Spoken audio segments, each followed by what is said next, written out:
സുഹൃത്തുക്കളെ, നാം ഏറെ സഹിഷ്ണുത കുറഞ്ഞ ഒരു കാലത്താണ് ജീവിക്കുന്നത്. ഈ ക്രിസ്മസ് സമയത്ത്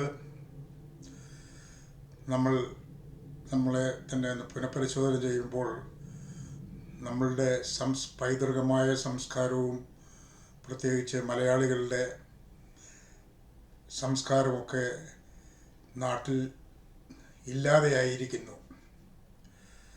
നാട്ടിൽ പരസ്പരം ചെളിവാരി എറിയുന്ന അവസ്ഥയാണ്. രാഷ്ട്രീയം, മതം, ഏത് തലത്തിൽ നോക്കിയാലും അസമാധാനമാണ്.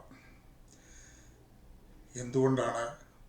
മുമ്പുണ്ടായിരുന്ന നമ്മുടെ കാരണവന്മാർക്ക് വിദ്യാഭ്യാസം കുറവായിരുന്നെങ്കിലും അവർക്കേറെ സഹിഷ്ണുതയും സ്നേഹവും സാഹോദര്യവും ഒക്കെ ഉണ്ടായിരുന്നു. വിദ്യാഭ്യാസം കൂടി വരുന്നത് കൊണ്ടോ അല്ലെങ്കിൽ നമ്മൾ സംസ്കാരത്തിൻ്റെ ഉന്നതങ്ങളിലേക്ക് പ്രവേശിക്കുന്നതുകൊണ്ടോ നമുക്ക് ഇതൊന്നും നഷ്ടപ്പെടാതിരിക്കാനാണ് നമ്മളിത് ചെയ്യുന്നതെങ്കിലും ഫലം വിപരീതമായി വന്നു ഭവിച്ചുകൊണ്ടിരിക്കുന്നു. എന്താണ് ഇതിനൊക്കെ ഒരു കാരണം? തികഞ്ഞ സ്വാർത്ഥത, എനിക്ക് ഞാൻ മാത്രം മതിയെന്ന ചിന്തയാണ് നമ്മെ ഈ തരണത്തിലാക്കുന്നത് എന്നാണ് ഈ ക്രിസ്മസ് സമയത്ത് എനിക്ക് തോന്നുന്നത്. സ്നേഹവും സാഹോദര്യവും സൗഹാർദ്ദവുമൊക്കെ നിലനിർത്തേണ്ട ഒരു കാലമാണ്, അല്ലെങ്കിൽ ഒരു സമയമാണ് ക്രിസ്മസ് ടൈം. യേശു ക്രിസ്തുവിൻ്റെ ജനനവും പരിപാവനമായ ഒരു പുതിയ ജീവിതത്തിൻ്റെ ആരംഭവുമാണ് നമ്മൾ ക്രിസ്മസ് സമയത്ത് തുടങ്ങേണ്ടത്.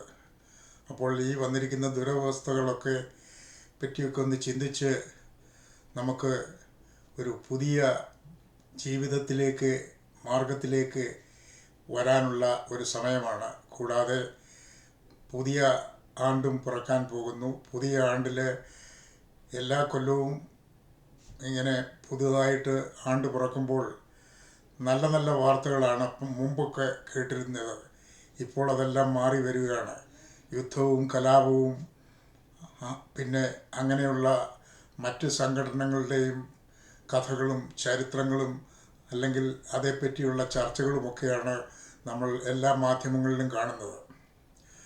അപ്പോൾ എൻ്റെ ഈ ചെറിയ സന്ദേശത്തിൽ ക്രിസ്മസ് അടുത്തു വരുന്ന ആഴ്ച എല്ലാവർക്കും നമുക്ക് നമ്മളെ തന്നെ ഒന്ന് പുനഃപരിശോധന ചെയ്ത് നമുക്ക് ഒരു സമാധാനമുള്ള, സൗഹാർദ്ദമുള്ള, സാഹോദര്യമുള്ള പഴയ ലോകത്തിലേക്ക് തിരിച്ചു വരണമെന്നാണ് എൻ്റെ അഭ്യർത്ഥന.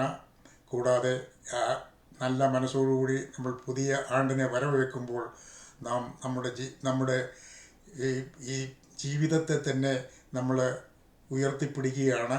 സംസ്കാരവും സാഹോദര്യവും എല്ലാം നമ്മുടെ വിദ്യാഭ്യാസം കൊണ്ടും നമ്മുടെ അറിവ് കൊണ്ടും ഇന്നത്തെ രീതിയിലുള്ള ഗവേഷണങ്ങളും അല്ലെങ്കിൽ പുതിയ അറിവുകളും ഉള്ള ഈ സൈബർ യുഗത്തിൽ നമ്മൾ മനുഷ്യരായി തന്നെ ജീവിക്കണമെന്നാണ് എൻ്റെ അഭിപ്രായം. അതുകൊണ്ട് പഴയ കാലത്തിലേക്ക്, അല്ലെങ്കിൽ അന്ന് വിദ്യാഭ്യാസം കുറവായിരുന്നെങ്കിൽ പോലും അന്നത്തെ സാഹോദര്യത്തിലേക്ക് തിരിച്ചു വരാനുള്ള അഭ്യർത്ഥനയോടെ ഞാൻ ഈ ക്രിസ്മസിൻ്റെ എല്ലാ മംഗളങ്ങളും ഏവർക്കും നേരുന്നു. ഇതോടുകൂടി പുതിയ ആണ്ടിൻ്റെ പുതിയ വത്സരപ്പിറവിയുടെ എല്ലാ മംഗളങ്ങളും എല്ലാ ഐശ്വര്യങ്ങളും നേരുന്നു. നന്ദി.